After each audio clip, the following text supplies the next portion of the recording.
Hello everyone, this is Dr.R.Thulasiram, Associate Professor, Department of Social Sciences, Faculty of Agricultural Sciences, Bharat Institute of Higher Education and Research, Chennai. Today the topic for discussion is planning. This particular lecture is coming under the course Entrepreneurship Development and Business Management. This particular course has been divided into two sections. The first section called Entrepreneurship Development deals with what is entrepreneurship, who are all called as entrepreneurs, what are the different types of entrepreneurs available, and their functions, roles, and importances. And the second part of this particular course deals with the management inside a business organization. That is, different types of management functions that is to be carried out to run an organization, right? So that organization may be a business unit. That business unit may be an agro-based industry or non-agricultural produce industries, right? So now in this particular lecture, out of all the functions of management, we will deal with one of the functions called planning. Let us move on to the slides. Right, as I said, there are different functions of management. There are totally 5 different functions which are found to be very important. They are planning, organizing, staffing, directing, and controlling. So in this particular lecture, we'll be dealing only with planning. I will tell something about, in nutshell, about these other 4 functions. Organizing is taken out by the higher officials in organizing different activities in an organization. Staffing is recruiting new employees for our organization, giving them salaries, emoluments, extra additional perks, rewards, concessions, and other claims, etc. Then directing is, in an organization, it can be divided into different departments. For each and every department, some works will be allotted, right? How it is getting splitted into different departments and how they are directed towards a particular goal is called as directing. And the last one is controlling. Controlling in the sense, some of the rules and regulations to be maintained in an organization. Say, for example, if the organization is a business organization, you may have HR policy, timings, that is, you may have day shift, night shift. Each and every shift consists of 8 hours, which is included with half an hour tea break and 1 hour lunch break. So these are some of the rules and regulations that is to be followed inside an organization. Say, for example, if you take an educational institutions, not only the staff members, but also the students are given with certain rules and regulations, and that has to be followed in that organization. So these things will be coming under controlling, right? So now we will discuss about the planning function in management in detail. Right. So as I told you, there are different functions. Organizing deals with the coordination of different activities and resources. Planning deals with determining the course of action to be done, both at the present time and also in the future course of time. Controlling is just monitoring the work, monitoring the workers, that is employees in an organization, and the evaluation will be done for their performances. And leading, that is leadership quality, it is managing and motivating people towards achieving their goals. Right. So in this lecture, we'll be dealing with planning. Planning is a process of designing the future course of action for an organization to achieve specific goal. Of course, they have a specific goal. The goal may be higher revenue, the goal may be the higher sales, etc. So towards that goal, we need to follow the course of action, right? We need to list out the course of action to be taken out in the near future and also at the present scenario, right? So we can list it out in a piece of paper, or we can have it as an audio, we can have it as a report, etc. So that course of action to be followed in the future and the present scenario is called as planning. Right, so that we need to make these plans well in advance. We have to draw these plans well in advance before it is getting too late, right? So based on the plan that we have worked out now, each and every events in the future that will take place in an organization. It means determining the organization goals and defining the means for achieving them. We set up a goal for our organization, and then what we do, we will just go through these series of actions to achieve that goal. How can we achieve that goal? Through what process? That is called as planning. Right. So next we'll deal with the nature of planning, right? So planning is actually goal oriented. It is all pervasive and it is forward looking. No, you will be planning about what to do after 6 months in your organization. You may plan something that you will do after 8 months in an organization, right? So that is, we are making some plans well in advance, right? And it is perpetual process. It is continuous and complex process. It is continuous process, right? If you make a plan and the plan is worked out in a correct way, if the work is done, you are not going to stop with that. No, you need to go for the second plan, second work, for which again you need to propose a plan. So that is, in that sense, it is a perpetual process. It is an integrated process, right? It is connected with different departments. You alone cannot do the whole work, and it involves always the choice. That is, you can make a plan B and plan A, plan B, plan C, and so on, right? If one thing doesn't work, you can go for another alternative, right? So you will choose the best alternative from the lot. Here, lot in the sense, lot of choices you have, out of which you can choose the best alternative out of all the choices. So this is the basic nature of a planning. It is going towards the goal, and it is a continuous process. Here you look well in advance, that is forward looking, and it involves a choice. You may go for, you may select one alternative, one plan for another plan, because you may feel like one of the plans is the best suited than the others, right? So now we'll deal with the process of planning, right? So the first and foremost step in the process of planning is you need to determine the situation.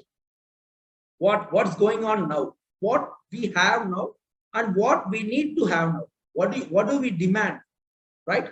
So that you need to fix. You can call it as an objective, you can call it as a goal, etc. Right? So then you need to go for evaluating these goals, how it can be achieved, right?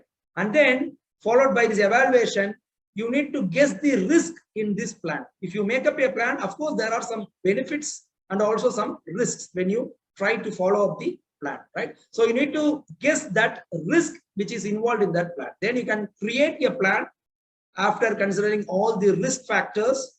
Then you can finally create a plan. Now the plan is ready and you can move forward. That is, you will implement this plan and you can follow the same for the growth of your industry, right? So once it is implemented, now you know what's happening, how the plan is working, right? You can review the plan. Reviewing the sense, you can self-evaluate your own plan, whether it has worked out in a good way or not, whether is it a success or a failure. That is called as reviewing of plan. So once you have reviewed it, if there is any corrections to be made, then you can revise that present plan and you can make another new plan, and that new plan can be used up for another situation in your same organization. So that is reviewing and revising a present plan, so that even a plan which is 90% good, which you have made now, that will become 100% Paka plan in the near future. So this is called as planning process, and it consists of 6 different steps. That is determining the present situation, that is problem identification. You can identify what is to be focused in your organization. Then you can evaluate certain goals and you can assess risk and uncertainty in that particular plan. Then finally you can create a plan and then you can implement the plan. Then you can review whether the plan is successful or not. If not, you can revise the present plan to be a good plan. The same can be incorporated in the next planning process. Right. So now we'll see about the importances of planning. Why we need to plan? Because when you don't plan at present, okay, if something is happening after 5 months, that may end up you in a loss. That may end you up in a loss. Okay. So that if you want to avoid such losses, you need to plan now itself so that you can minimize the risk in the future. That is, it forces the organization to look ahead and decide their future course of action so as to improve their profitability. If something happens in the future and if you know that how to solve this problem, okay, if you have planned it already, you could have avoided that loss. So that is what they are telling you, right? It minimizes the risk faced by an organization. It ensures that the employees of an organization carry out their work in a systematic and methodological manner. If you don't go for a plan, you may do thousands of works, hundreds of works, but it will not be a systematic one, because some of the work has to be done with an importance. No, some works have to be given with major importance, and some can be given with minor importance. That and all you should know. You will come to know only if you go for a prior planning. So it ensures that employees can go for a systematic and methodological way of work, and it helps coordinate. It helps to coordinate and control various tasks and make sure that resources are used optimally. Optimally in the sense, you should make sure that you don't overuse the resources and the resources are not underutilized at any production site. So that for that also this planning helps, because if you have planned already that how many tons of product has to be processed by next month, accordingly you need to purchase raw materials now. You are not supposed to purchase raw materials which is of less quality than requirement, and you are not supposed to purchase raw materials which is more than the expectations. If you do so, there will be a loss in wastage of these raw materials. For each and every kilogram of raw materials, you would have spent some money. All this money will be a loss. So when you go for a Paka plan, that is based on the output that you want to produce from your industry, you can go and purchase these inputs accordingly. So these are all some of the importances of planning. So next we'll see about the role and significance of planning. Because once you have fixed the objectives of your work, each and every industries, educational institutions, factories, okay, all these business organizations, they have objectives. Okay, so when you go for a planning, okay, your focus will be much oriented towards the objectives alone, right? And it also avoids uncertainty and risk, as I said in the earlier slides. Okay, when you plan for something deliberately, you can easily avoid the risk and uncertainty that will be faced by you in the near future. And it provides sense of direction. That is, when you plan formally what to be done next, what to be done further, you can easily understand to which direction we can move now, which work can be completed first, to which work we can give priority now, what is to be done quickly. That and all you can easily judge. And it guidelines for decision making. It guides you for decision making, which is to be purchased at what time. And it also increases organizational effectiveness. If everything is going as per plan, because when you work, you cannot think of what should be done next. Because when you work, you can only concentrate on your work. But when you plan for this work clearly, everything is written in a formal plan. So that increases our working efficiency. So these are all some of the role and significance of planning. So as I said, in our organization, whatever organization, there are some risks. Of course, nobody can avoid risk totally, but when you plan it, you can reduce the amount of risk that could be faced by you in your business. Okay, that is must. And wherever you are in your business, at many point in times, you will be confused totally where to head towards now, which direction we should lead now, right? So that and all, if you have prepared some plan already, if your Paka plan is already in your hand, you can be able to move towards a particular direction in an easy way. So for that purpose also, it is highly helpful. And it provides efficiency in operations. That is, you will not spend extra time or extra cost in conducting any work, in carrying out any work. That is called as efficiency. Two persons can do a same work. Okay, laborer and machines both can do the same work. I and you can also do the same work. But where comes the difference? Who does the work efficiently? That is, who does the work very quickly and by spending less money? Okay, that is very important. And that spending of time and cost very, very less is called as efficiency. So this planning helps in efficient operations. It ensures better coordination. When you plan for something, you can give certain work to certain group of people, so that each and everyone will be given with only a limited work, so that if everyone does the work, whatever they are assigned with, okay, finally when you pull together all the works, overall work would have been completed. And it facilitates control. It encourages innovation and creativity. When you plan for something, you know what is to be required for this. Okay, that gives more scope to think ahead. So that also induces your innovation and creativity. And it also facilitates delegation, because when you keep on doing the same thing, you will become an expert, and you can order few people, you can guide few people who are working as an subordinates to you. So for all these purposes, this planning is very important. That these are the roles and significance of this planning in any business organization. Right. So now we will see about different steps in plan. Right. So the first step is to analyze the opportunities. You have n number of opportunities, right? You have n number of opportunities. You need to find out which opportunity we can make use of. Then you can establish objectives, that is things to be done. Then you can go for planning premises, right? And also we can identify the alternatives. Okay, to go for a plan, you will have more alternatives. No? My plan is to produce some 100 dolls. No, dolls required both manpower and machine power. Okay, now my alternate one is manpower, laborers. Alternate two is machine. I can prefer one among this or that. Okay, the next one is when you choose the alternate, when you choose the best alternate among many alternates, you need to evaluate each and every available alternatives. After evaluation, you can tell which alternative is good, and you can justify yourself for selecting such an alternative. The next one is selecting the most appropriate alternative among all the things. Then you can go for implementing the plan. And finally, after implementing the plan, as I said in the first slide itself, you have to review the plan, whether it has worked out well or not. What are the lacunas in this plan? What are the demerits or limitations of this plan?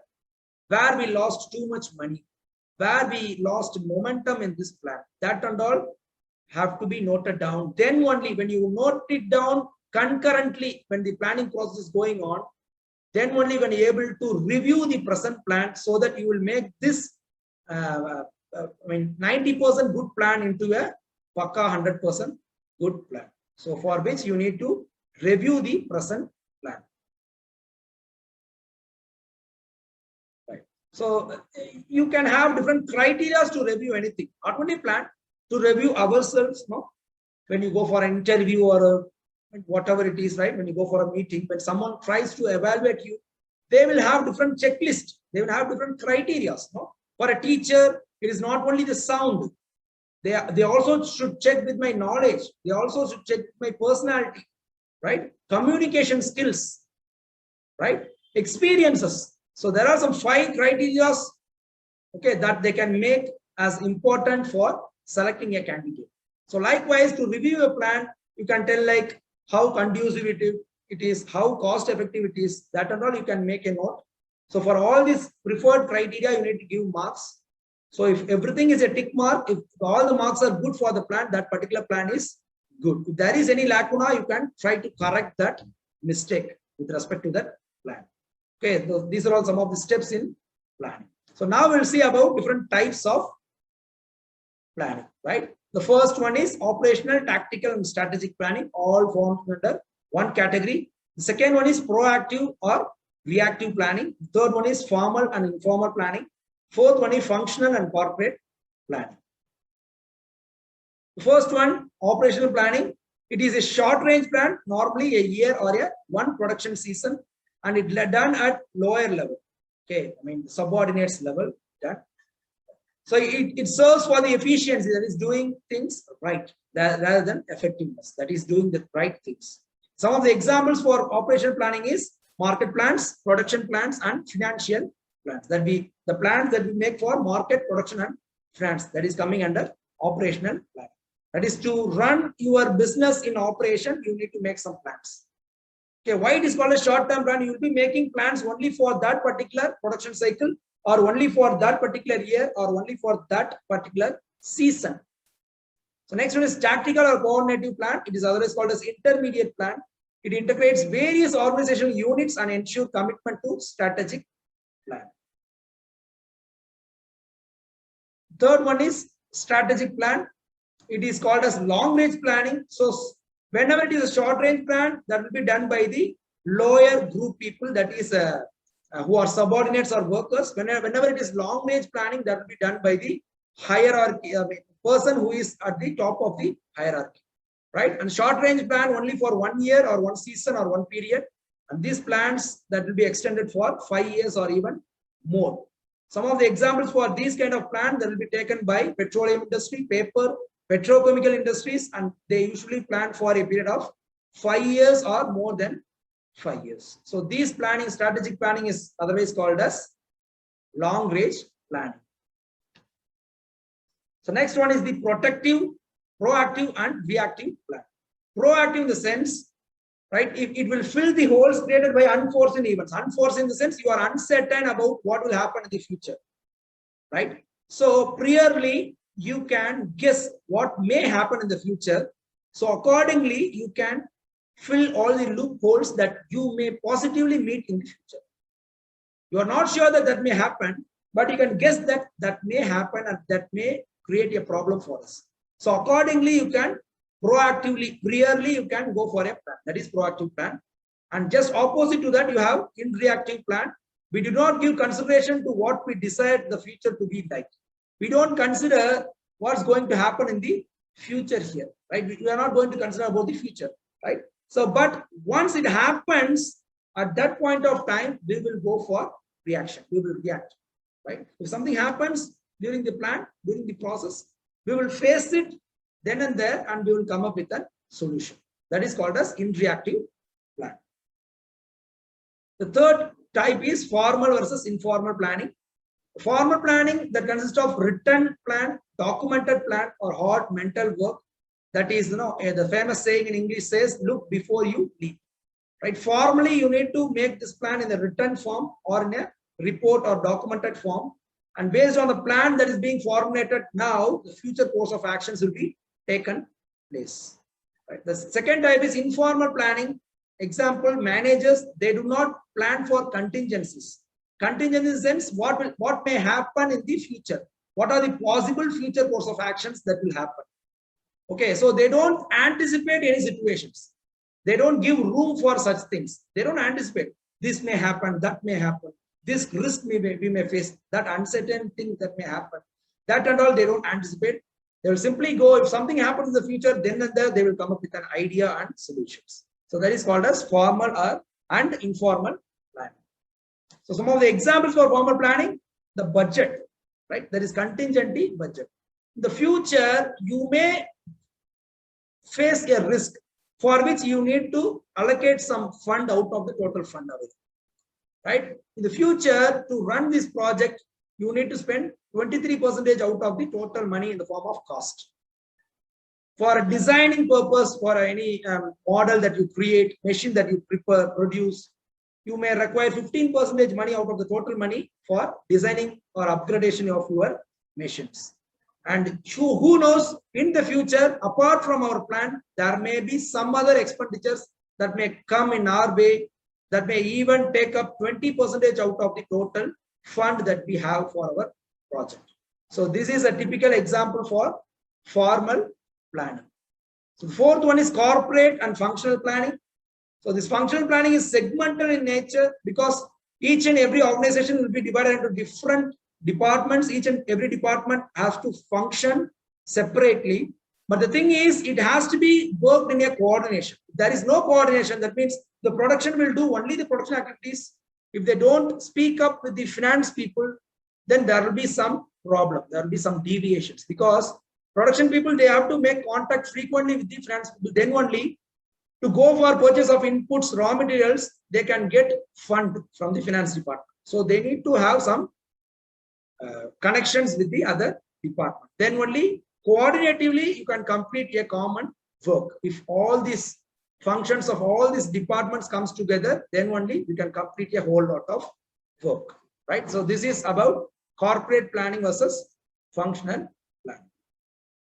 So now we'll see about different types of plans, right? So based on the extent of use, there are two types. Based on the extent of use, there are two types: single use plans and standing plans. Right? So single-use plans that we'll deal later. And another type is plans based on time frame. That is long-term plan, intermediate plans, and short-term plans. How long you can use it. Single-use plans that aims at achieving specific goal and is designed to deal with a unique problem. Once the goal has been achieved, the plan ceases to exist. You can use this particular plan only once in the process. Once it is used up, you cannot use it again. You have to remove it. Okay, so that is why the single-use plan is otherwise called as one-time plan. So some of the types of single-use plans are, major types of single-use plans are programs, that is large-scale single-use plans that coordinate a number of set of activities, spell out clearly the steps to be taken, resources to be used, and time period in which we need to complete our task. So we need to program ourselves what should be done at what time. The second one is budgets.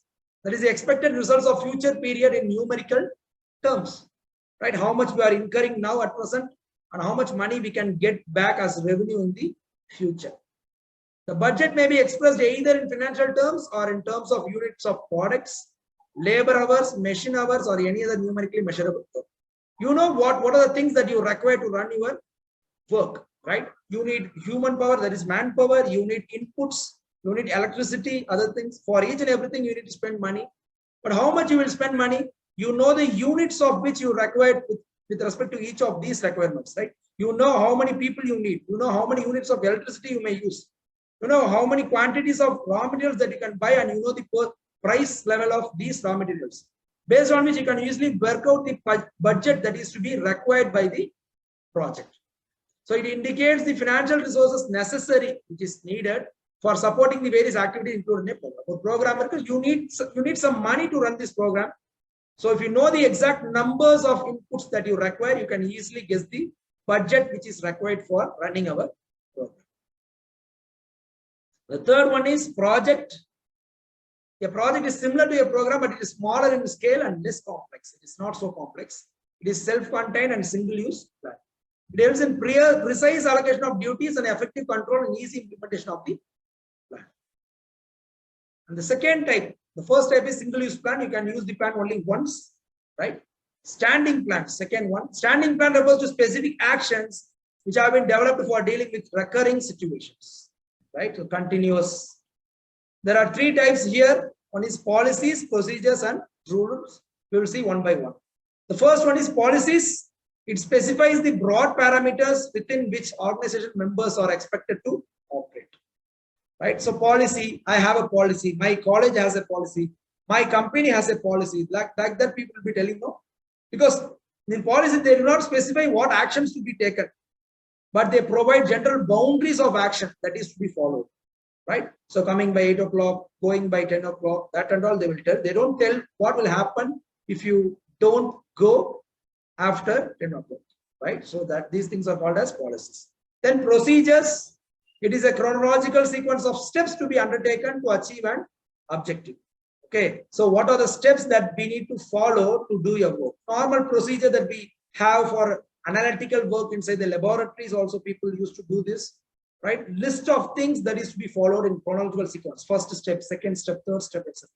So that is why it is called a standard operating procedures that is to be followed, that can be laid down in the formal writing. You can write procedure, first step, second step, third step. So accordingly, we can follow these steps to achieve our goal. The third one is rules. A rule is a statement that spells out what should or should not be done in a particular situation. That is what is to be done and what not to be done.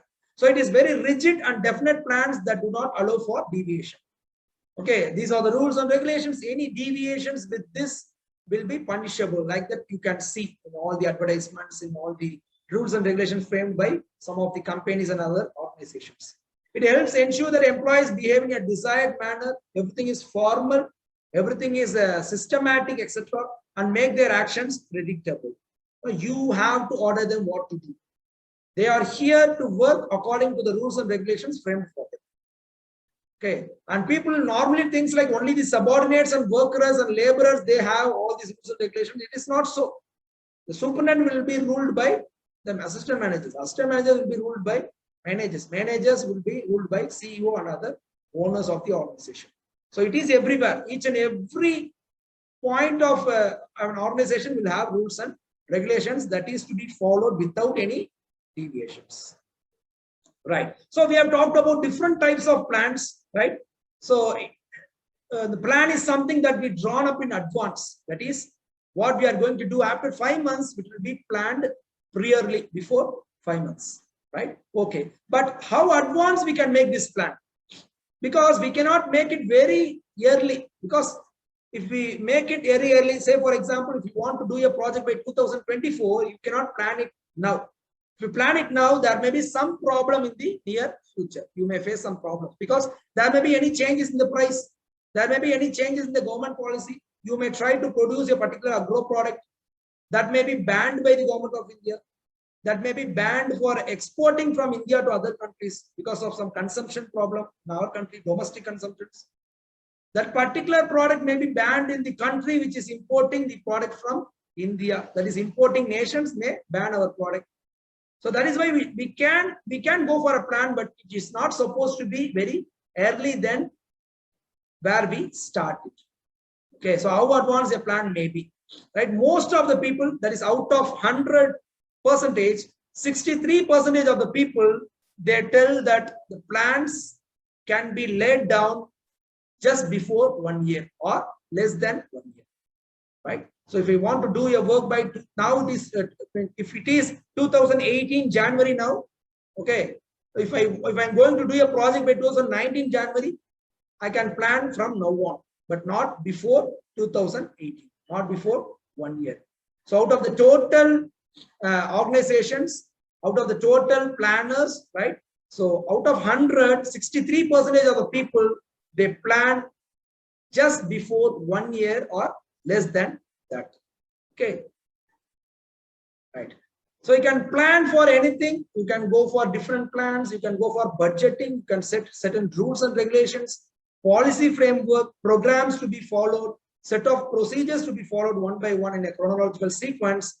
But still, and also you can have alternative plans. Plan A, if it is not working out, you can go for another alternative plan B that may have a different opinion with as far as the results are concerned, right? And whatever you plan for it, no, that is another thing that is the real life, right? So this is just for fun. You may plan for anything, but you should be ready enough to face risk and uncertainties in the business organization. Risk is you can make a guess what may happen in the future. So accordingly, you can go for a plan. But uncertainty, you can never make a guess. I can tell you, the price reduction for your product, the government's ban for your product, that you can guess. But earthquake in your industry, okay, theft in your industry, that you can never guess, right? That will happen suddenly, uncertain things that may happen. So when you want to run an organization, you need to be ready with lots of plans, and also you should be ready to face the reality. Okay, so you can plan for something, but reality, it may be something which you cannot guess. So you should be in a position to accept this change also in the future, which may be considered as an uncertain things, right? Right. So just to summarize, in this class, we were talking about the planning. What is planning? What are the functions of planning? Types of planning, and also different types. We were dealing with certain rules and regulations, formal plan, informal plan. Some plans were very short range plans. Some plans were long range plans, right? So for planning, you can frame certain rules and regulations, programs, projects, etc. Right? You can have a sequence of works to be followed, procedures to be followed. Right? Overall, if you see this particular topic and lecture, you could easily understand who can do any work, how it can be done, what are all the things that I need to follow to accomplish this goal, why I am doing this, where can I do this work, and when can I start, and when can I complete this work. So normally it revolves around these questions, right? So if you can answer about all these questions, that means in your business organization, you are ready with a Pakka plan, right? So that's all for today's class. I hope you enjoyed this lecture. We'll meet again, possibly in the future course of time, with some other interesting lectures. Until then, it is bye from Thulasiram. Thank you.